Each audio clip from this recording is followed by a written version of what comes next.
सभी का एक बार फिर से स्वागत है आपके चैनल कॉम्पिटिटिव टारगेट क्लासेस पे। आज का वीडियो जीके जीएस की प्रैक्टिस सेट 2 से है, जो कि आपके लिए बहुत इंपॉर्टेंट रहने वाला है। यहाँ पे वही क्वेश्चन होंगे जो कि आपके एग्जाम में या फिर टेस्ट सीरीज लगाते हो तो वहाँ पे देखने को मिलेगा।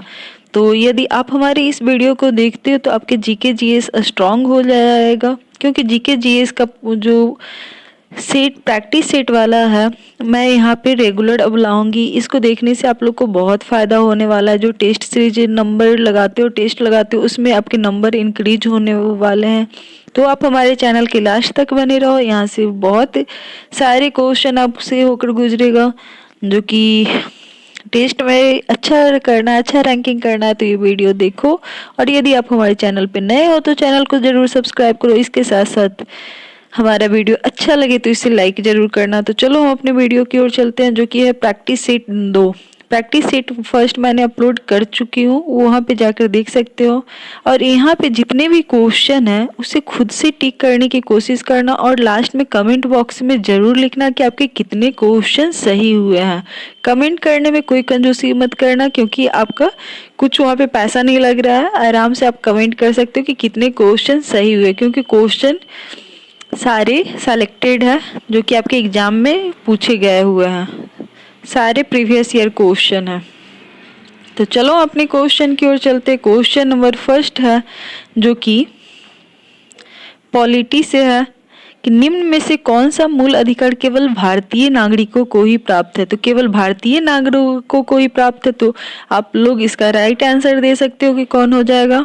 इसका राइट आंसर डी हो जाएगा, क्योंकि जो केवल भारतीयों के लिए प्राप्त होता है वो अनुच्छेद 15, 16, 19, 29 और 30 है, जो कि मैं बताऊंगी आगे आने वाले वीडियो में। जो इसमें यदि क्लास कर रहे होगे वहाँ पे सारे अनुच्छेद की भी चर्चा हो रही है। तो यहाँ पे 15 अनुच्छेद बोला जाता है कि केवल भारतीय नागरिकों को प्राप्त है, सही है। 16वां भी केवल भारतीय नागरिकों को प्राप्त है, सही है। वही 19वां भी केवल भारतीय नागरिकों को प्राप्त है। तो ये इसका right answer option number D हो जाएगा। क्वेश्चन नंबर 2 में आते हैं, जहां बोला जा रहा है राज्यसभा के सदस्य का कार्यकाल 4 वर्ष का होता है। बिल्कुल गलत है। यहाँ पे राज्यसभा के सदस्यों का कार्यकाल 6 वर्षों का होता है, जो कि कभी समाप्त न होने वाला है। राज्यसभा का सदस्य के लिए कम से कम आयु 35 वर्ष की आयु होनी चाहिए, ये भी गलत है। 30 वर्ष की होनी चाहिए। राज्यसभा का स्थायी सदन है, लेकिन इसके 1/4 प्रति दूसरे वर्ष मुक्त हो जाती है, भी गलत है। तो यहाँ पे देखो सारे के सारे गलत है। ओ अच्छा, यहाँ पे दिया उपयुक्त कथन में कौन सा कथन है, तो सारा गलत है। तो इसका right answer option number D हो जाएगा। आगे की ओर चलते, क्वेश्चन नंबर 3 है, जो कि बोला जा रहा है धन विधेयक को। यहाँ पे पॉलिटी का ही क्वेश्चन मिल रहा है, और ये सारे क्वेश्चन आप लोग को पढ़ाया जा रहा है चैनल पे, तो वहाँ पे आप जाकर देख सकते हो। क्वेश्चन नंबर 3 है, धन विधेयक को राज्यसभा अधिकतम कितने दिनों तक रोक सकती है। तो इसका right answer option number A हो जाएगा, 14 दिनों के लिए। क्वेश्चन नंबर 4 की ओर चलते हैं। कोई व्यक्ति उच्च न्यायालय के न्यायाधीश नियुक्त होने का पात्र जब होगा जब वह भारत राज्य क्षेत्र से कम 10 वर्षों तक न्यायिक पद धारण किया हो। सही बात है। लगातार 10 वर्ष तक उच्च न्यायालय या न्यायालयों में अधिकता रही हो, तो इसके राइट आंसर है। इसके साथ साथ इसकी आयु कम से कम 35 वर्ष की हो, ये गलत है। तो इसका right answer option number A हो जाएगा, केवल 1 सही है। आगे की ओर चलते हैं। क्वेश्चन नंबर 5 क्या कह रहा है। क्वेश्चन नंबर 5 बोला जा रहा है वित्तीय आपात उद्घोषणा का अनुमोदन करने वाले संकल्प सदन के दोनों सदनों द्वारा कितने माह के भीतर होना चाहिए। तो इसका राइट आंसर 2 माह, मतलब कि 60 दिन, 60 डेज। वित्तीय आपात घोषणा के अनुमोदन करने वाले संकल्प सदन के दोनों सदनों द्वारा 60 दिन के भीतर होना चाहिए। वहीं क्वेश्चन नंबर 6 की बात किया जाए, भारत में पहली बार केंद्र सरकार के विरुद्ध लोकसभा में अविश्वास प्रस्ताव कब लाया गया। तो अविश्वास प्रस्ताव कब लाया गया, इसका right answer option number B हो जाएगा, 1963 ईस्वी में।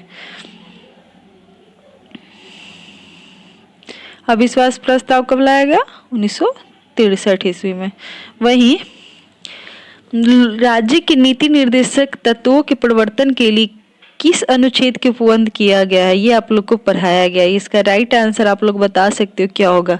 राज्य के नीति निर्देशक तत्वों के प्रवर्तन के लिए किस अनुच्छेद में उपबंध किए गए, तो इसका right answer option number A हो जाएगा, अनुच्छेद 37।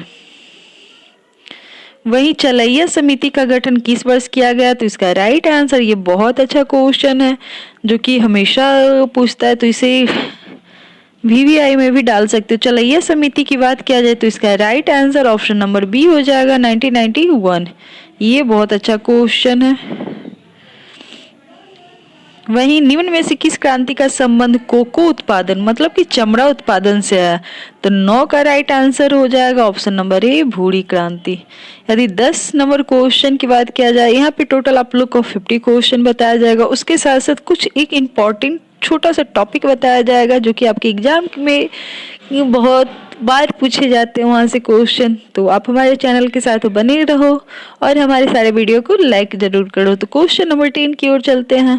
क्वेश्चन नंबर 3 है, एक धन जो आसानी से विदेश से आता है लेकिन आसानी से चला जाता है, तो इस प्रकार से जाना जाता है, इसका नाम क्या है। क्वेश्चन नंबर 10 का right answer hot money, option number D.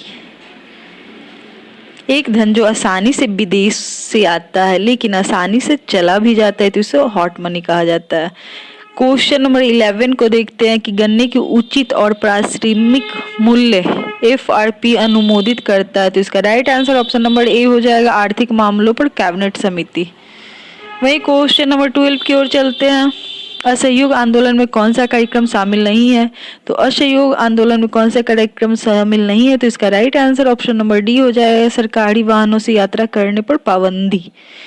वही क्वेश्चन नंबर 13 की ओर चलते हैं कि जो कि दांडी मार्च की समाप्ति की स्थिति को, ये जो कि अच्छा क्वेश्चन है, आप लोग सभी को पता होगा यदि आप जनरल कंपटीशन की तैयारी कर रहे हो, तो इसका right answer option number C हो जाएगा, 6 अप्रैल 1930 को। दांडी मार्च की समाप्ति कब किया गया था, 6 अप्रैल 1930 को। क्वेश्चन नंबर 14 की ओर चलते हैं। गांधी के जीवन काल में घटी निम्न घटनाओं का कालक्रम सही नहीं है, तो 14 का राइट आंसर हो जाएगा, बताओ, ऑप्शन नंबर डी। कौन नहीं सही है, भारत छोड़ो आंदोलन 23 मार्च को न होकर कितने मार्च को हुआ था। इसमें राइट आंसर देखो, जैसे चौड़ी चौड़ा घटना 5 फरवरी 1922 की बिल्कुल सही है। द्वितीय गोलमेज सम्मेलन 7 सितंबर 1931 को सही है। पुनः समझौता 27 सितंबर 1932 को, तो ये भी चल सही है, तो ऑप्शन नंबर डी आपका गलत हो जाएगा। वही क्वेश्चन नंबर 15 की ओर चलते हैं। क्वेश्चन नंबर 15 क्या बोल रहा है, आजाद हिंद फौज के साथ सुभाष चंद्र बोस ने सिंगापुर में स्वतंत्र भारत की अस्थायी सरकार का गठन कब किया है, तो क्वेश्चन नंबर 15 का राइट आंसर, तो इसका right answer option number B हो जाएगा, 21 अक्टूबर 1943। 16 नंबर क्वेश्चन की ओर चलते कि सती प्रथा का उन्मूलन किया गया। सती प्रथा का उन्मूलन कब किया गया, तो 1829 के नियम 17 के द्वारा, जो कि option number B right answer हो जाएगा। इसके साथ साथ क्वेश्चन नंबर 17 में चलते हैं, जो कि बहुत अच्छा क्वेश्चन है। बहावियों के विद्रोह को कुचलने का श्रेय किस गवर्नर जनरल को जाता है। क्वेश्चन नंबर 17 का आंसर हो जाएगा option number B, Lord Elgin प्रथम। लॉर्ड एल्गिन प्रथम बहावियों के विद्रोह को कुचलने के लिए उनको श्रेय दिया जाता है। वहीं क्वेश्चन नंबर 18 की बात किया जाए कि ये भी बहुत बार पूछे जा चुके हैं। त्रिपक्षीय संघर्ष में निम्न में से कौन सा राजवंश शामिल नहीं था, तो यहाँ पे क्वेश्चन को ध्यान से पढ़ना।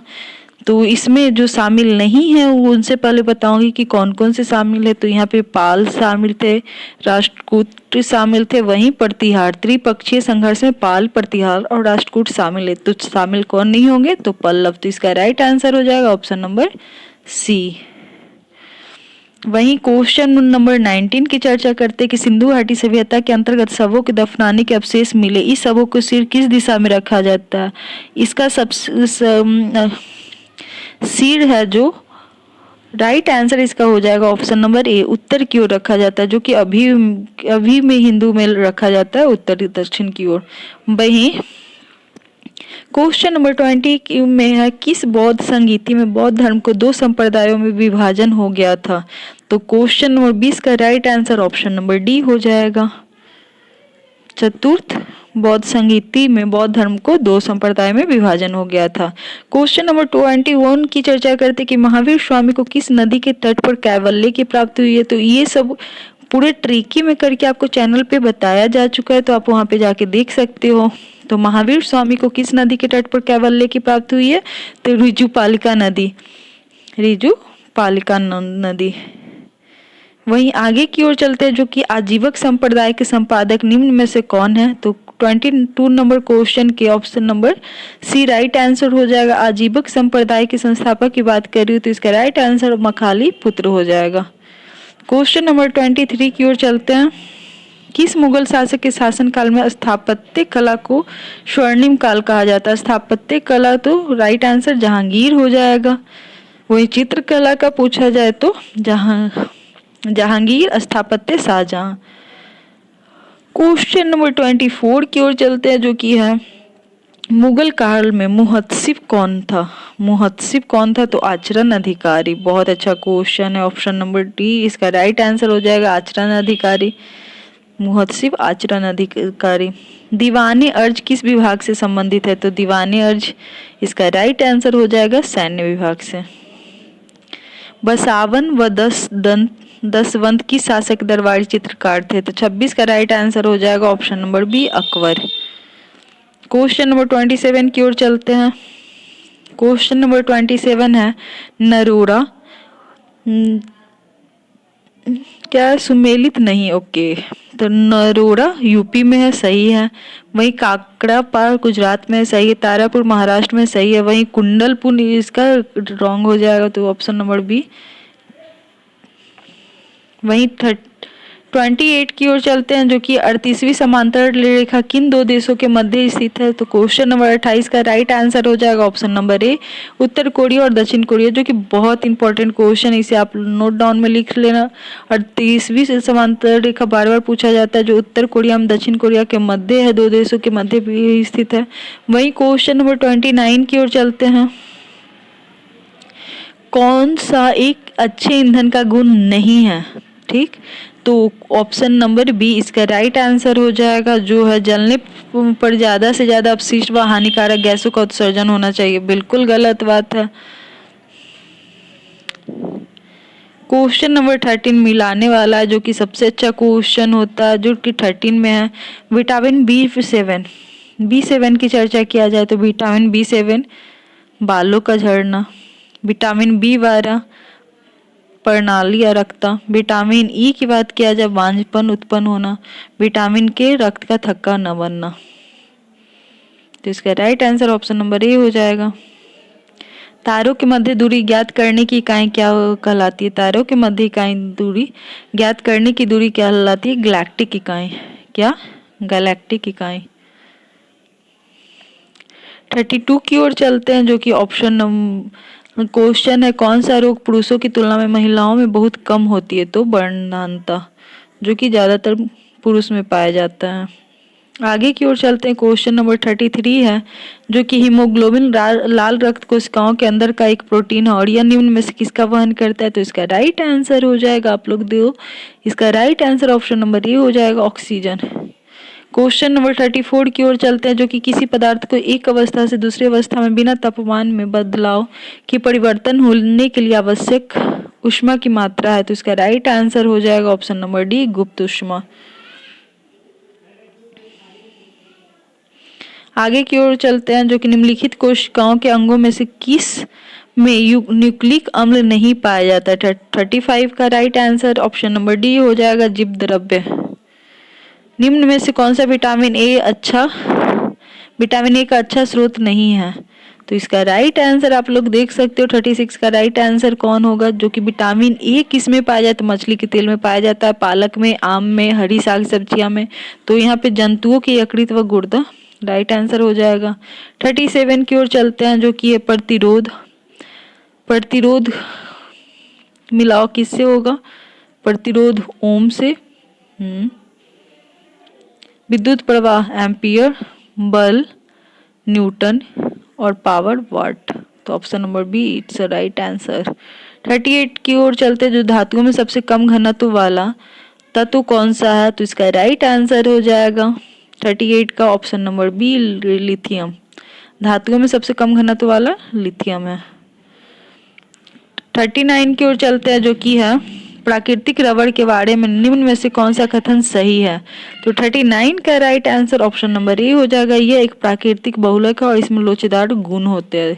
ये भी अच्छा क्वेश्चन, इसे भी देख लेना। इसके साथ साथ 40 की ओर चलते हैं, जो कि किसी तत्व का रासायनिक गुण कौन तय करता है। तो क्वेश्चन नंबर 40 का राइट आंसर हो जाएगा किसी तत्व के रासायनिक गुण इलेक्ट्रॉनों की संख्या से तय किए जा सकते हैं। देव प्रयाग की बात की जाएगी तो इसका राइट आंसर भागीरथी हो जाएगा, भागीरथी और अलकनंदा। वहीं आगे की ओर चलते 42 नंबर क्वेश्चन है, क्या निम्नलिखित में से किस राज्य में कर्क रेखा के बीचों बीच गुजरती है। कर्क रेखा किसको बीचों बीच गुजरती है। तो one and only Madhya Pradesh हो जाएगा इसका राइट आंसर। वहीं निम्न में से कहाँ सर्वाधिक जैव विविधता पाई जाती है। सर्वाधिक जैव विविधता वाली बात आई तो उष्णकटिबंधीय वर्षा वन, जो कि बहुत अच्छा क्वेश्चन है ये दोनों। क्वेश्चन नंबर 44 की ओर चलते निम्नलिखित में से कौन सुमेलित नहीं है। तो बांधवगढ़ मध्य प्रदेश में सुमेलित है। रोहिला जो कि हिमाचल प्रदेश में है, तो यहाँ पे ये गलत हो जाएगा। बांदीपुर ये भी सही है, सिमलीपाल ये भी सही है उड़ीसा में। तो इसका आंसर ये हो जाएगा ऑप्शन नंबर बी। आगे की ओर चलते हैं, जो क्वेश्चन नंबर 45 है, निम्नलिखित में से कौन शीत महासागरीय जलधारा नहीं है। तो क्वेश्चन नंबर 45 का right answer option number D हो जाएगा, लैब्राडोर शीत महासागरीय नहीं है। ये गर्म जलधारा है लैब्राडोर। वहीं दक्षिण भारत की गंगा कहा जाता है। दक्षिण भारत की गंगा किसे कहा जाता है। कावेरी को कहा जाता है। तो इसका right answer option number B हो जाएगा। प्रशांत महासागर क्षेत्र में रिंग ऑफ फायर के लिए किसे जाना जाता है। तो रिंग ऑफ फायर की बात आएगा तो क्वेश्चन नंबर 47 का राइट आंसर हो जाएगा ऑप्शन नंबर बी, जो कि है भूकंप और ज्वालामुखी। क्वेश्चन नंबर 48 की चर्चा करते हैं कि निम्नलिखित में से कौन सुमेलित नहीं है। तो इसका राइट आंसर हो जाएगा ऑप्शन नंबर डी, गिब्सन। प्रतिरोधात्मक या घर्षणात्मक बेरोजगारी है। 49 का right answer option number C हो जाएगा, व्यवसाय रोजगार परिवर्तन की प्रक्रिया के दौरान श्रमिक व्यक्ति को कुछ समय के लिए बेरोजगार होना प्रतिरोधात्मक या घर्षणात्मक बेरोजगारी का उदाहरण है। वहीं क्वेश्चन नंबर 50 की ओर चलते हैं। क्वेश्चन नंबर 50 आज का लास्ट क्वेश्चन, जो कि है न्यूनतम समर्थन मूल्य एमएसपी के बारे में निम्नलिखित कथनों पर विचार करें। तो इसका और चलते हैं, जो कि न्यूनतम समर्थन मूल्य आर्थिक मामलों के मंत्रिमंडलीय समिति द्वारा प्रस्तावित की जाती है। बिल्कुल सही। इसके साथ साथ न्यूनतम समर्थन मूल्य कृषि लागत एवं मूल्य आयोग द्वारा अनुमोदित की जाती है, ये भी सही है। तो इसका right answer option number C हो जाएगा। तो आज एडुटेरिया का प्रैक्टिस सेट 2 था, जो कि जीके जीएस का सारे क्वेश्चन को सॉल्यूशन था।